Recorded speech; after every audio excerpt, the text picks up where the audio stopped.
In all the years that I've been hosting this Prepping and Preparedness channel, I've shared a number of projects with you guys.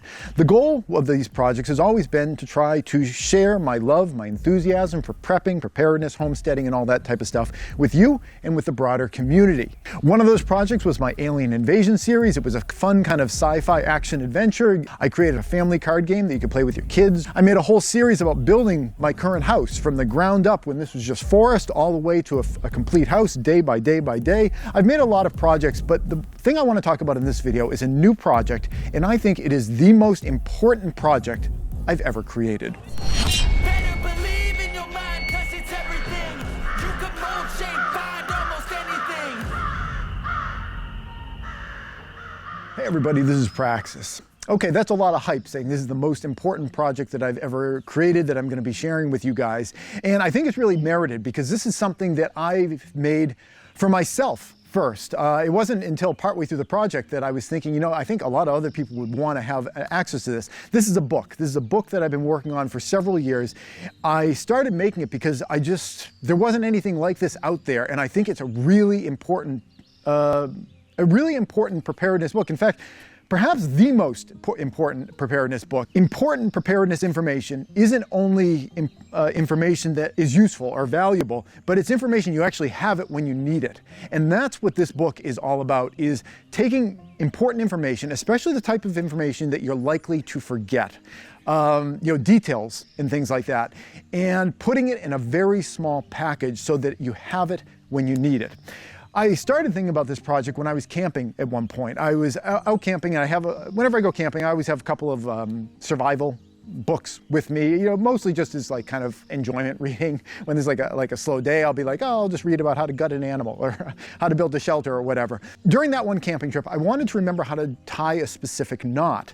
I've never been really particularly good with knots. They're always just, float right out of my head. Even like a granny knot, I'm like, how do you do a granny knot? That's a bit of an exaggeration, but I've never been particularly good with knots. So I was trying to figure out how to tie this specific knot. I went into these survival books, and there was like 5 pages about how to start a fire, and 20 pages about how to build a shelter, another 20 pages about how to gut an animal.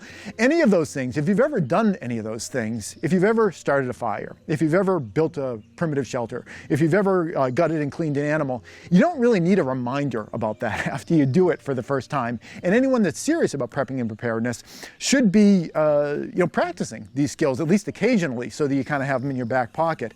Those aren't the kind of things that you need reminders of. How to tie a knot, maybe that is something you need a reminder of. Anyway, this particular, both books that I had with me, none of them had the information on knots. It was all full of the types of stuff that if you've ever done it, you don't really need a reminder of it.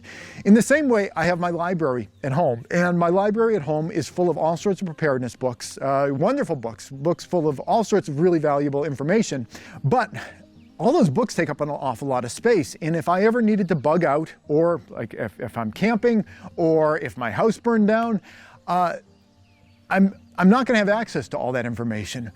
The book that I created is a really slimmed down version of all the types of things that you tend to forget.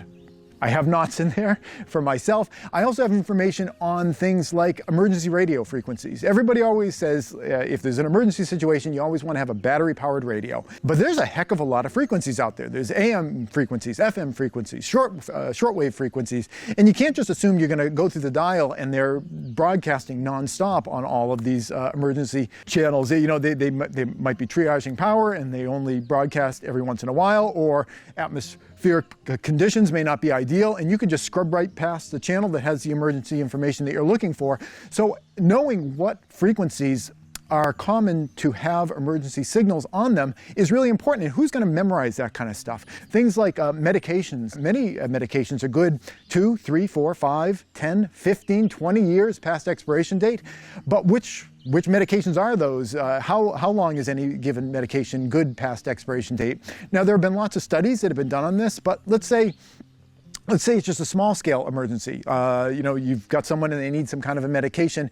If someone needs a medication, they may need that medication rather quickly. Maybe you don't have the time to spend a couple of hours scrubbing around online trying to find out all the different studies, like whether it's a shelf life extension program with the U.S. military. Different countries and different businesses have done similar studies. Maybe you don't want to devote hours and hours to kind of scrub through and get a consensus view of how long is this medication good past expiration. Well, that's what I ended up doing ahead of time, and I put it all in the book so that I've got tables, and you look up the medication and it just gives you the results of all the different studies, so you can kind of make an informed decision about this medication that I have. It's a little bit old. Is that totally fine? Is it a little bit questionable?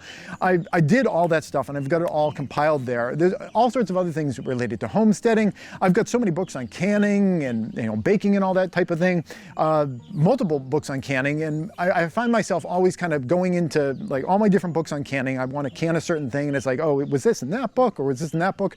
I just took all the books that I had, distilled them into tables, and I just have lookup tables. And if you're canning this, this is how long you need to can it for. If you're baking a certain type of thing, if you're baking like a certain animal and it's chopped up into 1-inch bits, or if it's the entire animal, how long do you bake that for in order to make it safe? It's just all this type of stuff that we either use on an ongoing basis, whether it's canning or baking, or it's that kind of thing where it just comes up during emergency situations. It's all those types of things that you would tend to forget how to do, but when you need that information, you really need that information. And that's the book that I created. I can't wait to get my copy. I've already ordered a copy for myself from the publisher. I wanted to shoot this video before I even got it because I've been so excited to get this for myself. I thought a lot of you guys might be as well. I'm going to put a link down in the description below. The way this publisher works is kind of interesting. They are a self-publishing company where you can get things kind of printed for yourself, but you can also make a link so that other people can get a copy of that publication in addition to you. So that's the link that's down below. It's you're getting the same service that I got in order to get my copy of it. I tried to make it really compact. It's 7 inches by 10 inches, and it's 196 pages. When I first started, I had it around 300 pages, and I was like, it's too thick. I brought it down to about 250, and then I was thinking, 250 is still too thick. So I got it down to 196 pages, and that's not with removing information. I was condensing things, and I did not condense things by making the font small. Everything is in 11 or 12 point font, and that was really important to me because I want to make sure that you can actually read it. It's not one of these books where you need well, I don't know, everybody's got different eyes, but you can have moderately bad vision and still be able to get all the information. I could have made it a lot smaller if I made the text smaller, but I wanted to make it accessible to lots of people. Including myself. My eyes aren't what they used to be about 5 years ago. So, there's lots of illustrations, there's lots of graphics, there's lots of tables, and there's lots of information. And it is just distilled down to the kind of stuff that, in a pinch, it's the kind of stuff that you tend to forget. So if you're interested in a book like this, it's called the Prepper's Cheat Book. The reason I called it that is like if you're going into a test, you might bring like some cheat notes with you, and that's what this is. These are cheat notes that you can bring into an emergency situation where you don't have to have everything memorized up here. It's kind of like all the stuff that you would want to be able to look up online, even if online's not available. That's it. I hope you found this video helpful, and thanks for watching. Hey YouTube preppers, if you enjoyed this video, here's another that I think you might like. But before you click on it, I wanted to take a moment to thank all the people you see on the right-hand side of your screen. They help to support all the work that I do here over at patreon.com. If you'd like to join them and get your name added to the list, the link's below.